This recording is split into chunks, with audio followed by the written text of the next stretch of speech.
I just got interrupted. My advisor's calling me. I'm sure he wants me in the lab. He needs me to help out.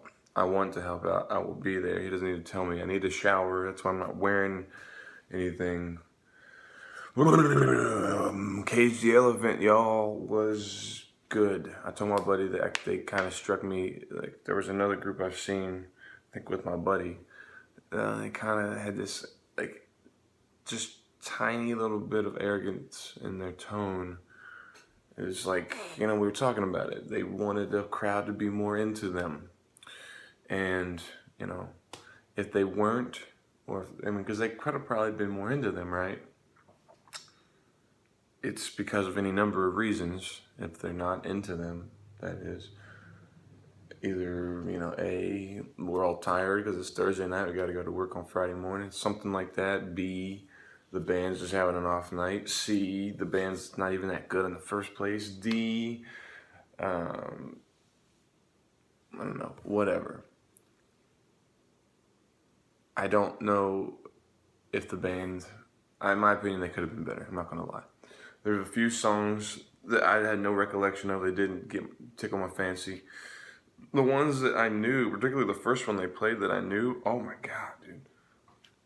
And I've got the song Back Against the Wall stuck in my head as I'm speaking. It's a good tune, and they played it. And they played No Rest for the Wicked like halfway through the show. I guess they wanted to up the crowd, but they should have saved it for the end. Cigarette Daydreams was, anyhow, Neil Young played on that stage like a few weeks ago. There's just so many, it's crazy. I've seen it before in Nashville where it's like the crowd is just like, dude, we're not impressed. Half of us could do what you're doing right now. That's not true.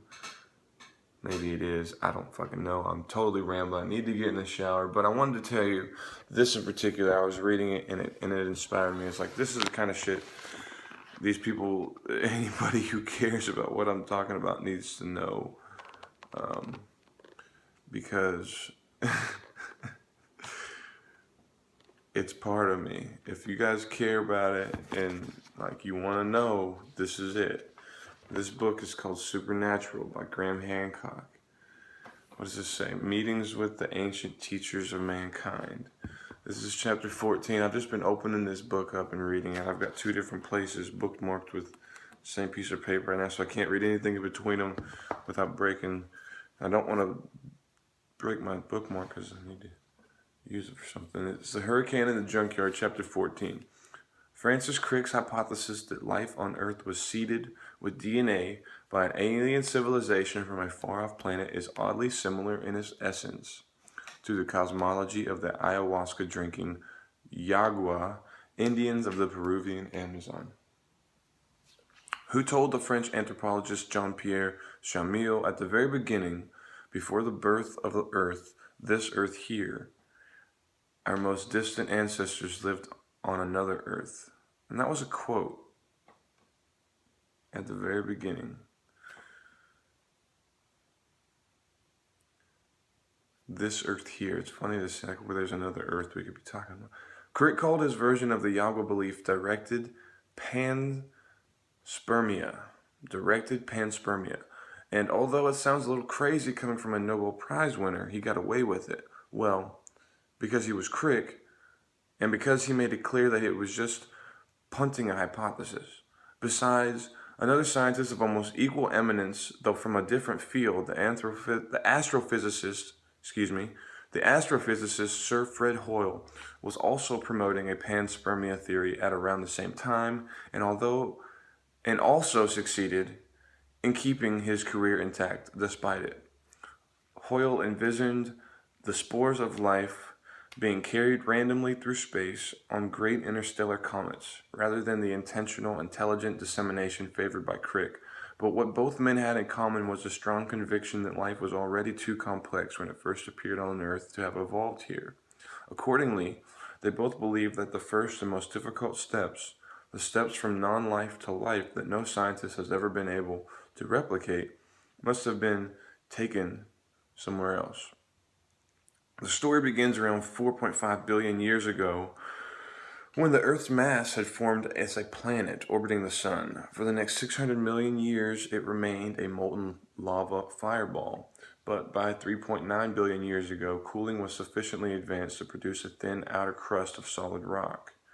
It is supposed that around the same time, pools of water enriched with minerals began to take shape beneath an atmosphere of simple gases. In these pools of primeval prebiotic soup, many scientists believe that the very first primitive life forms appeared suddenly and almost instantaneously as a result of the accidental collision of molecules. Others, Crick amongst them, argue that the odds against such instant life are beyond the astronomical, more unlikely than the assembly of a Boeing 707 by a hurricane in a junkyard. Whatever one's view, the fact of the matter on which scientists are generally agreed is that life appears to have spread across the Earth almost as soon as the prebiotic soup could be supported. The crust had not formed fully until about 3.9 billion years ago, yet by 3.8 billion years ago, a window of just 100 million years, there is abundant, though secondary evidence that the planet had already been colonized by bacterial life. The evidence becomes firm at 3.4 billion years ago, the date of the oldest fossilized bacteria so far discovered. Still, barely half a billion years after the Earth's first rocks had formed. This dude's book is fucking crazy. It's like aliens and spirits and psychedelics and psychedelic mind states. It's fucking amazing, dude. I love it. You really have to have the the attention, you have the ability to afford the attention this book requires.